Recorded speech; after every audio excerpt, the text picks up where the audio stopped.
सुखी और शांतिपूर्ण जीवन का रहस्य क्या है। एक महान संत हुआ करते थे जो अपना स्वयं का आश्रम बनाना चाहते थे, जिसके लिए वो कई लोगों से मुलाकात करते थे।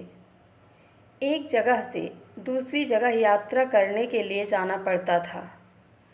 इसी यात्रा के दौरान उनकी मुलाकात एक साधारण सी कन्या विदुषी से हुई।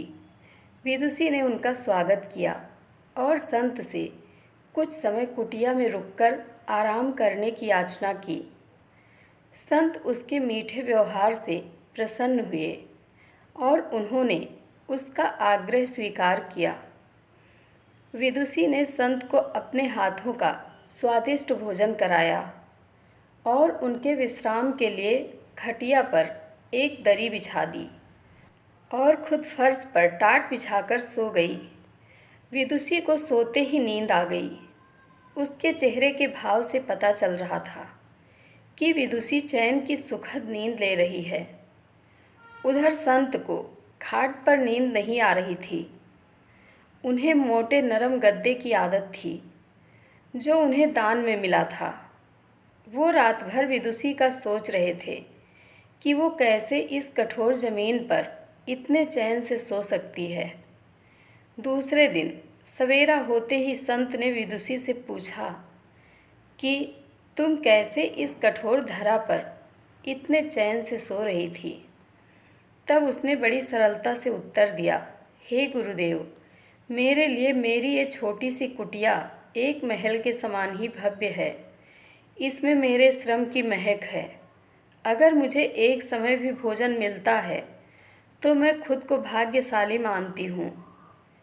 जब दिन भर के कार्यों के बाद मैं इस धरा पर सोती हूँ तो मुझे माँ की गोद का आत्मीय एहसास होता है। मैं दिन भर के अपने सत्कर्मों का विचार करते हुए चैन की नींद सो जाती हूँ।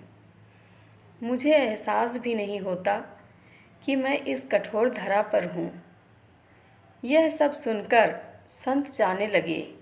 तब विदुषी ने पूछा, हे गुरुवर, क्या मैं भी आपके साथ आश्रम के लिए धन एकत्र करने चल सकती हूँ?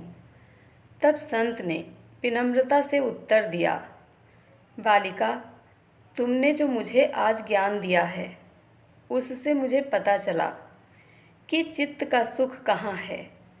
अब मुझे किसी आश्रम की इच्छा नहीं रह गई। यह कहकर संत वापस अपने देश लौट गए और एकत्र किया धन उन्होंने गरीबों में बांट दिया और स्वयं एक कुटिया बनाकर रहने लगे। यह कथा सुखी जीवन का रहस्य कहती है। आज घर में अपार धन दौलत ऐशो आराम होते हुए भी लोग सुख शांति से नहीं रहते, क्योंकि उनके पास जो है उसमें संतोष नहीं मिलता। कहते हैं ना, जिन्हें दूसरों की थाली में घी ज़्यादा दिखता है वो कभी खुद चैन से नहीं रहते।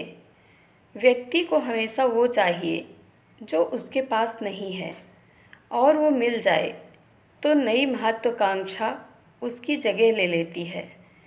इस तरह पूरा जीवन असंतोष में ही बीत जाता है और अंत समय में भी चैन नहीं मिलता।